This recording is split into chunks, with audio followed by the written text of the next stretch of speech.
Have the International Renewable Energy Conferences helped address Africa's energy challenges? How realistic is the vision of achieving 100% renewable energy by 2050? What makes Africa the business destination for the renewables energy sector? And what are the disadvantages of depending on coal as a source of electricity? What time is it? It's question time.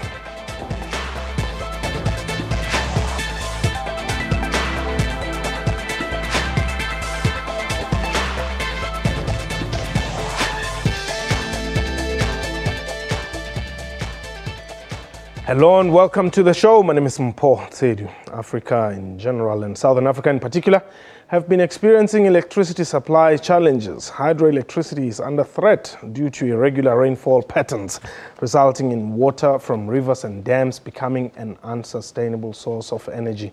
South Africa's Energy Minister Tina Joemat-Petterson has assured the country that renewable energy was part of the solution to the energy crisis. She said this when addressing the 6th International Renewable Energy Conference in Cape Town, which is also the first to be held in Africa. A reminder that this is a live program, and therefore you can call us and hear your views.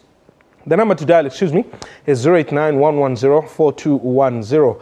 If you're outside the borders, 002789-110-4210.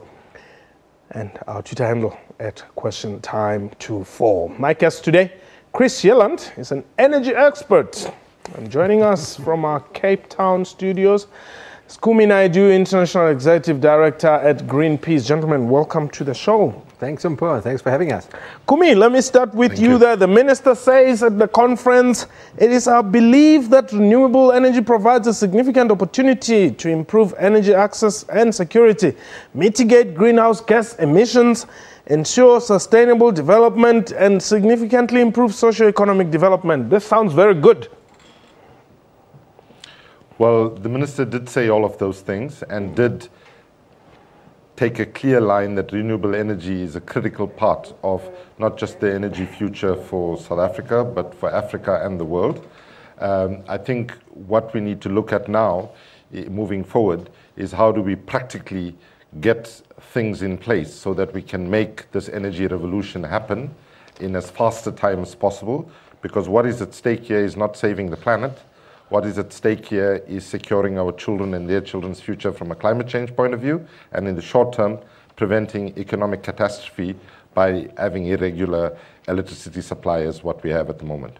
Where are you differing with government, though? I mean, she comes to a conference like this one and she says such things which, I mean, you also in agreement with, but somehow there isn't cohesion. The difference is between a broad statement of supporting renewables, recognizing renewables is the future, and so on, where we're on the same page. Where the disagreements are is with regard to the pace of making the change and where future investments go to. So right now, we need to recognize that any further investment in coal is an investment in the death of our children, and we should not be doing that. And I think we are getting on alignment with the government around that in terms of fresh investments. And where the big problem is our government wanting nuclear to be part of the mix, where in fact nuclear is too expensive, still too dangerous, and as a solution to our current energy crisis, and not that it is a solution to climate change, but if, as some people put it, will deliver too little, too late. Okay. For all of those reasons, we think that it doesn't make any sense for us to be investing in one of the most expensive forms of energy, and to build one nuclear plant will take us, if we're lucky, 10 years, most likely 15 being where you'd come out, and sometimes longer, and we cannot wait for that amount of time to take our people in rural areas out of energy poverty, as well as ensuring that our economy has a reliable source of electricity. That is where the big difference is. We would rather see all that money going right now into expanding our renewable energy capability and South Africa becoming a leader in solar, wind, and in other renewable technologies, which is within our grasp. So it is not possible that, or rather, it is not realistic to say you have a vision of achieving 100% renewable energy by 2050. Is it possible, really?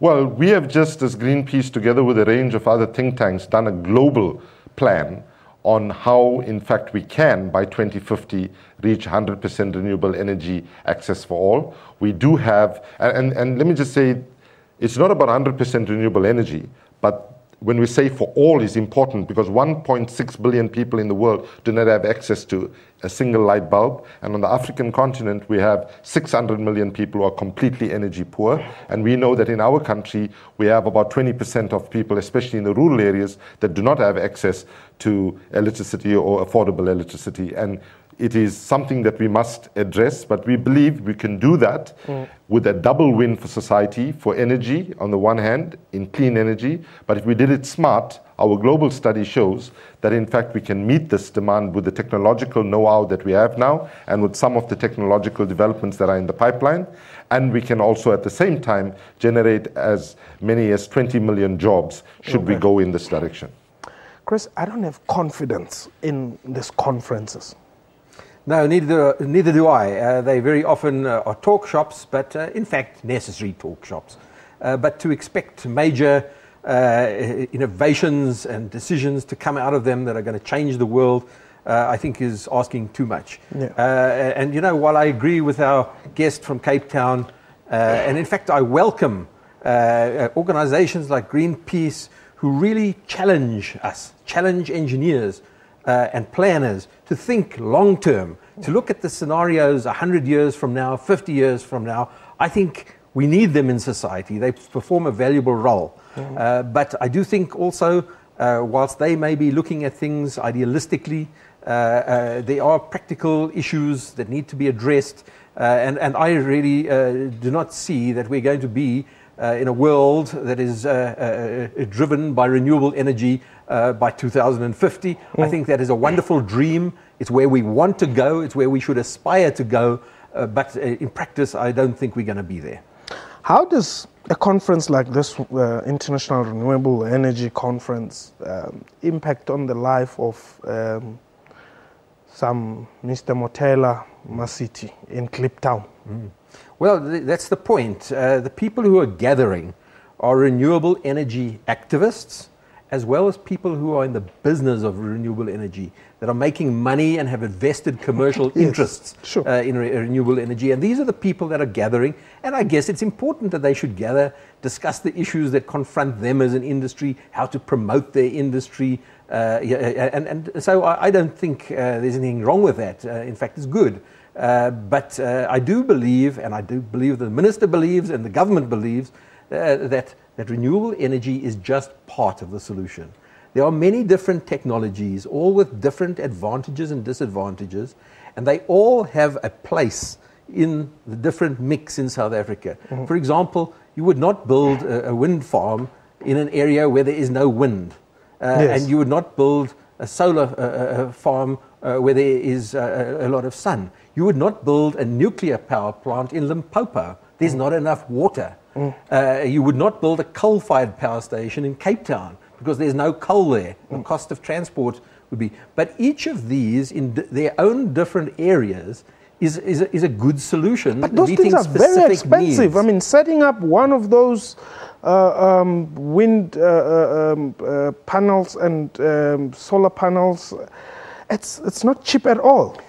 Well, the price of wind energy is coming down remarkably. And is able to deliver per kilowatt hour as cheap, if not cheaper, than new coal-fired power stations. But I think you've got to be careful about comparing apples with oranges.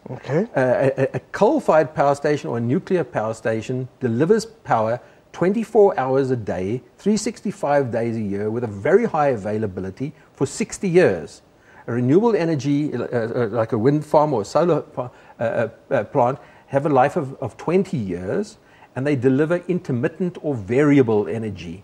And therefore, on its own, it cannot meet the needs of an industry that requires power 24 hours a day unless you have energy storage. The cost of energy storage is very high.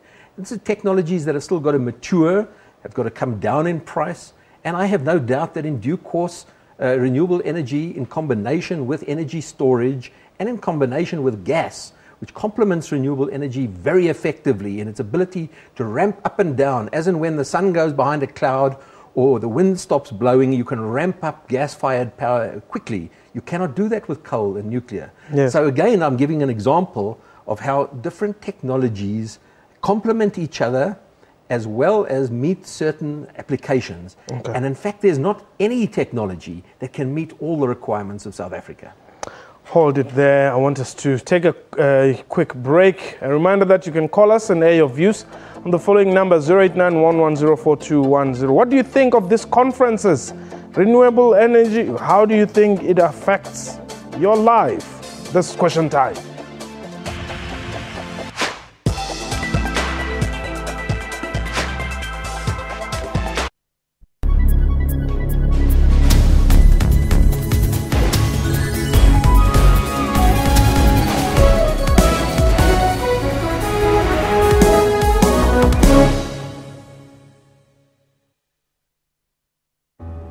The road to greatness is not an easy one.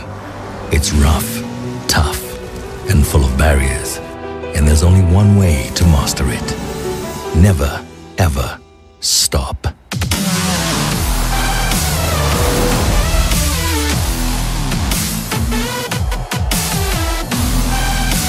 Dauntless, the all-new Audi Q7.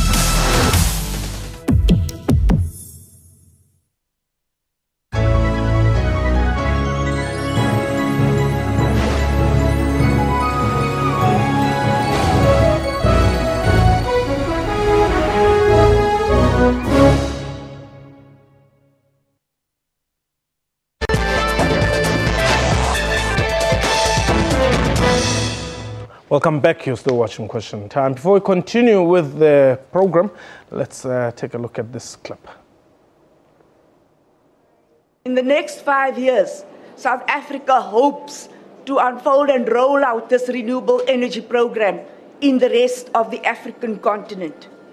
To date, more than 6,000 megawatts of electricity had been procured from 37 renewable energy independent power producers. This is a success model which has allowed the largest private sector investment in the country. The private sector investment in renewable energy has been the biggest we have ever experienced in our country. That's the Minister. My guest today, Chris Yelland, he's an energy expert, and from our Cape Town studios, Kumi Naidu is International Executive Director at Greenpeace. Now, gentlemen, Kumi, perhaps let me just get this from you. I always want to simplify things and say, whatever it is that is happening at that conference, how does it affect the ordinary person somewhere in the rural areas, you know, the most remote of the remote? So, of course, a conference in itself has limitations, but the conversation that we're having here is about how we can actually turn every roof of every home, school, place of worship, and so on into two things: an electricity generator as well as an income generator. Because we see in other parts of the world where, in fact, people can have solar panels on their roofs, generate electricity, use it efficiently, and the extra that they have, they can feed it into the grid and actually get a return in terms of cash or as a reduction in terms of what they pay to the electricity provider.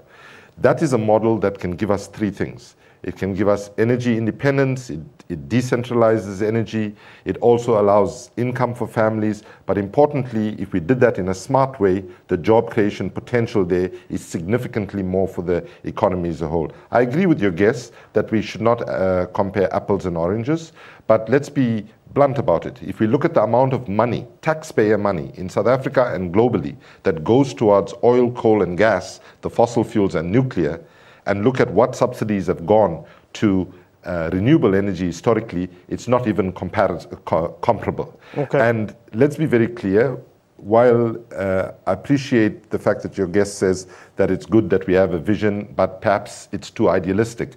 Let me say that in the last 10 years, not the International Energy Agency, the World Bank, or any body, including Greenpeace, by the way, got it right in terms of how fast renewables would grow. Greenpeace was closest to getting it right, but even we underestimated it. This is where the future is going, and the longer we drag and bank on either coal or nuclear, I can tell you that we are compromising our ability to get ahead of the game and turn South Africa into a nuclear technology powerhouse, which is what we can do. And the one thing, let's be clear, and I'd like your guest as an energy expert to answer this, does it take 10 to 15 years to build a single nuclear power plant? And is it not today one of the most expensive forms of energy? And if the answer to both of those questions are yes, right, then definitely I would say we should not be wasting any more time in this nuclear adventure. And I invite your guests as well as other viewers to read the energy revolution scenario and tell us why, in fact, this plan of how we can get to 100% renewable energy by 2050 is wrong. Because right now, nobody has said why, in fact. Hold it there. I just want to take Itumeleng, you're in Pretoria. Hello, Itumeleng? Hello, Mpo. Yes. Hello? Yes, we can hear you now. Can you hear me? Yes. Okay, I cannot hear you, but I cannot hear you, but I'm going to continue. Yes, Mpo, I think your guest in the studio is right. I think we need to complement all these energy sources. And then another thing, also Greenpeace is right. Greenpeace needs to sensitize, remind people that we need to take care of what is happening in the world. We cannot just use energy as if, the world is not getting ahead out of the energy that we are using.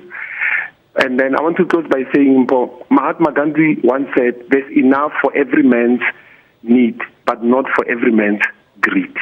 Thank you very much. Thank you. Well, I would like to say that nuclear power does take a long time to build. It takes between 7 and 15 years, depending on how well projects are managed. That is the experience that the world has at the moment. No, but there are shorter-term solutions, and one of them is renewable power. Another one is gas. And we need to look at these different technologies to make sure they work together. On its own, I do not believe at this point, and certainly for the next 10 years, that renewable energy can provide the solution to all of our needs. Of course, we dream about a future of renewable energy. But in the meantime, we do need to have gas power, and I personally believe we do need to have nuclear power. And to answer your guest from Cape Town, nuclear power is expensive in terms of the upfront capital cost. In terms of the operating and running and maintenance costs and fuel costs, nuclear power is very cheap. And therefore, although there's a high capital cost and you need to borrow that money, the cost of the electricity produced is largely dependent on the interest rate that you can finance these projects at. Okay. And if you can finance it at realistically low finance rates, nuclear power can be cheaper than coal. Okay. Mpumi, you are in Cape Town. Welcome. Hello? Yes. Go ahead, Mpumi. Hello, Mpumi. Okay, we seem to be having a problem with Mpumi there. However, you can indeed give us a call and go ahead, Mpumi. Let's. Okay, is Mpumi still on the line? But okay, obviously can't hear Mpumi. But okay, like I was saying, we are indeed taking your calls. Can I just respond to Chris quickly? Okay, go ahead. So Chris, we are in agreement. Greenpeace and the other groups are not saying, in fact, we can tomorrow be 100% renewable energy or in the next 10 years. We are saying that with a 35-year period, at the end of it, we can be at 100% renewable energy access for all. What it does mean is that new and fresh investments need to be going into harnessing the tremendous renewable energy potential, particularly with regard to solar on the African continent. Okay. We know that to reach our people in rural areas, nuclear plants and big coal plants are not going to reach them. We need decentralized micro solar grids, for example, and there's examples of this all around the world. And so we believe that fresh investments should neither be going into things that are expensive in the upfront or on a long-term basis. Okay, neither should be doing things that hurt the climate. And gas, sadly, is the fossil fuel, and therefore we would be hesitant on gas. Okay, let's take Mpumi again. Mpumi, welcome. Mpumi? We seem to be having a problem getting hold of Mpumi, but Mpumi, I don't know if you can hear me, please go ahead. No, there's no Mpumi there. Okay. However, let's go forward here, Chris, and just check the weather changing patterns. How do they affect production of energy? Well, are you talking about weather patterns? Yes. Yeah, well, certainly weather plays a role in the production of energy. For example, on cold days, there's the demand for electricity is higher, and you need to generate more electricity.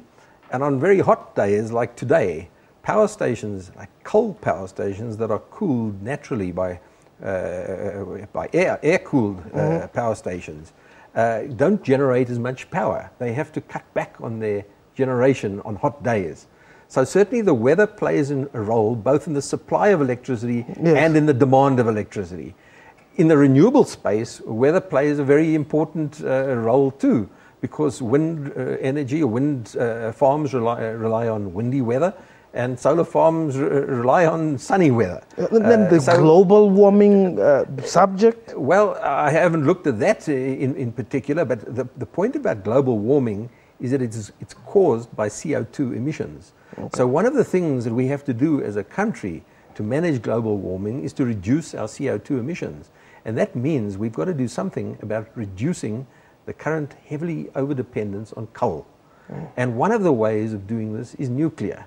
And it's very hard to understand how South Africa will meet its international commitments on CO2 reductions without nuclear. Of course, renewables also play a role in this. But if you have to look at our commitments, international commitments made by our president to reduce CO2 emissions, it's almost inconceivable to think that this can be done without nuclear power. Okay. So these are one of the areas where nuclear power has an advantage in terms of its low carbon emissions and generating large amounts of electricity. Okay. Kumi, let me just bring you in there, perhaps as we wrap up. What would be Greenpeace's position or message? Well, just to be clear, that global warming and climate change is in fact having huge impacts already. We are losing lives on the African continent. We are seeing agriculture being disrupted. We are seeing other parts of the world, sea level rise having impact and so on.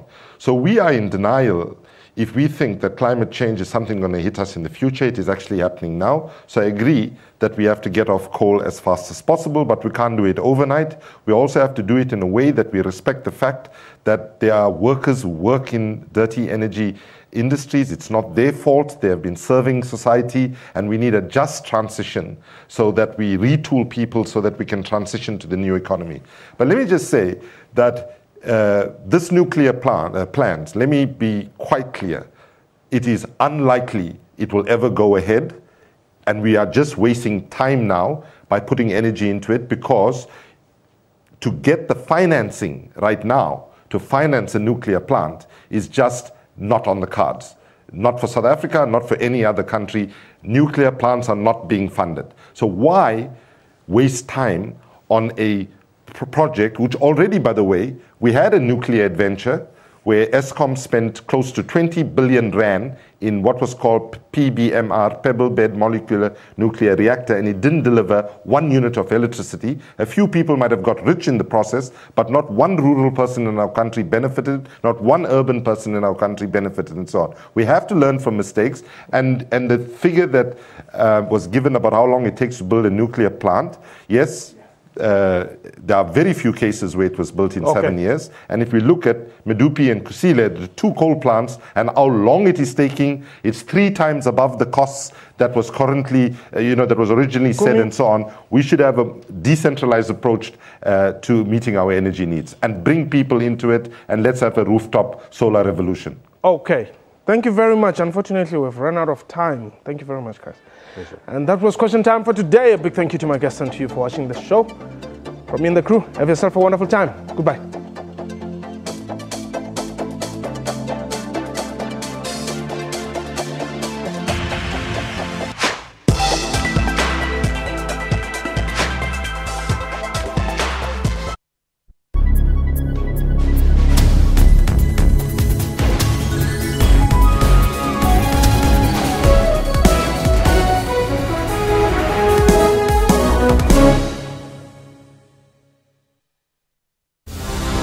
Across the globe, locally, and on the entire continent. Every second, every minute, and every hour. There's always a breaking story. We commit to giving you the most important, significant, and interesting news. That's why it is not a surprise that more Africans are tuning to SABC News to find out what is happening. Because when news break, we've got you covered. SABC News, Africa's news leader.